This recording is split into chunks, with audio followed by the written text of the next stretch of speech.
Ja, für die wenigen, die mich noch nicht kennen. Nee. Ja, mein Name ist Peter Dietzel. Ich bin Gesellschafter der Dietzel GmbH. Einer der Zweien. Mein Partner ist der Peter Stapfer. Und wir teilen uns im Großen und Ganzen die Aufgaben auf, die Anliegen in der Firma. Also ich mache die Elektronik und die Fertigung.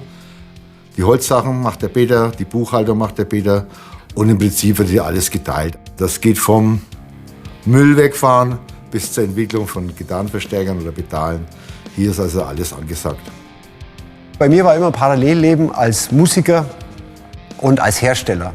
Und zwischendrin der Kunde, wo ich sage, ich habe die Erfahrungen und bei dem habe ich das so gemacht und selber würde ich so machen. Und da kommt dann plötzlich ein Sammelsurium an Erfahrungen zusammen, was dann heute das so ausmacht, wie es einfach ist. Wir haben im ersten Jahr, glaube ich, einen Verstärker verkauft oder zwei. Und dann haben wir gesehen, das ist gar nicht so einfach, wie man sich das vorstellt. Ne? Dann kam das große Grübeln.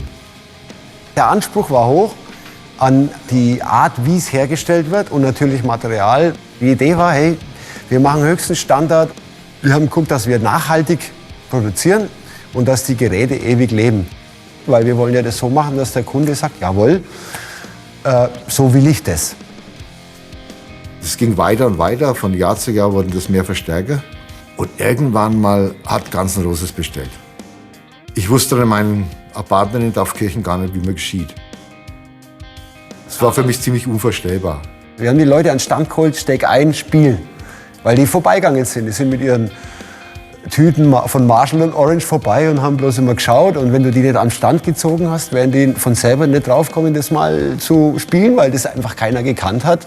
2003 war dann Metallica dabei mit St. Anger. Ab da kam die Sache ins Rollen.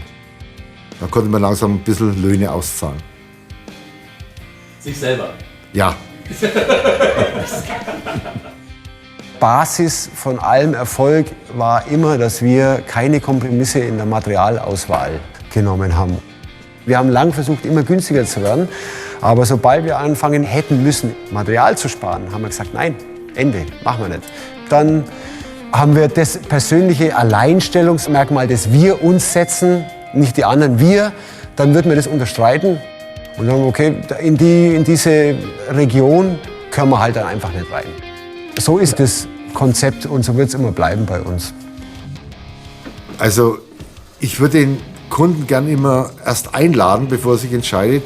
Und wenn einer sagt, ich will unbedingt VH4 und ich hatte das Thema erst letztens, dann ist er vielleicht damit gar nicht so glücklich und hätte sich lieber den Hagen bestellt. Also Leute sollten wirklich vorher lieber testen oder mal vorbeikommen, ein paar Stäben und sich das anhören.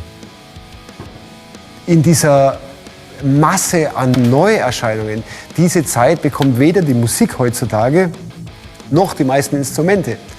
Das ist trotz aller Innovationen und Vorteile des digitalen Marketings so, dass deswegen andere Faktoren trotzdem noch da sind. Und das ist, je diffiziler ein Instrument wird, umso beratungsintensiver wird es.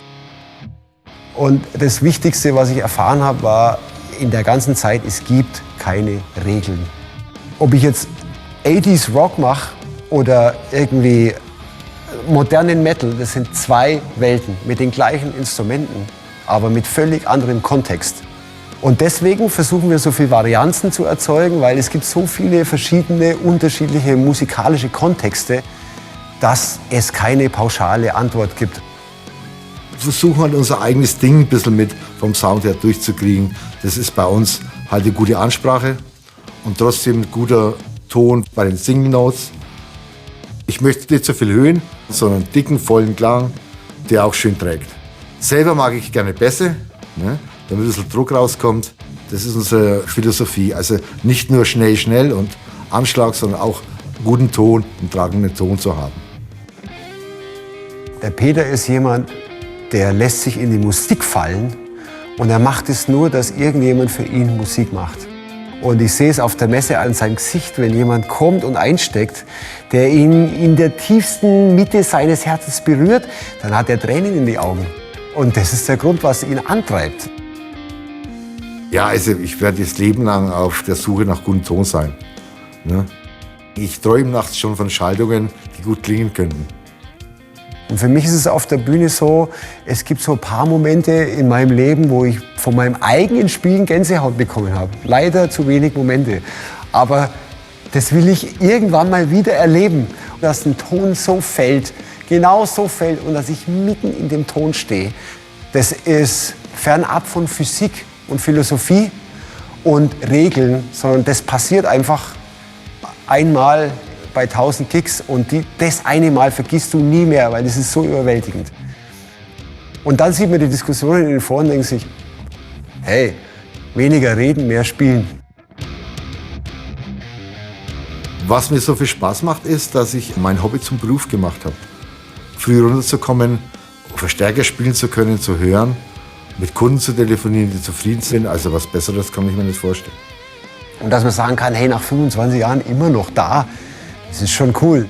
Wir bauen was und wir finden Leute, die verstehen uns und wir verstehen die. Und daraus entsteht eine teilweise sehr, sehr jahrelange Zusammenarbeit oder Beziehung, ja, wo man sagt, hey, wir haben Leute, die haben 95 ihren Verstärker gekauft, die haben den immer noch.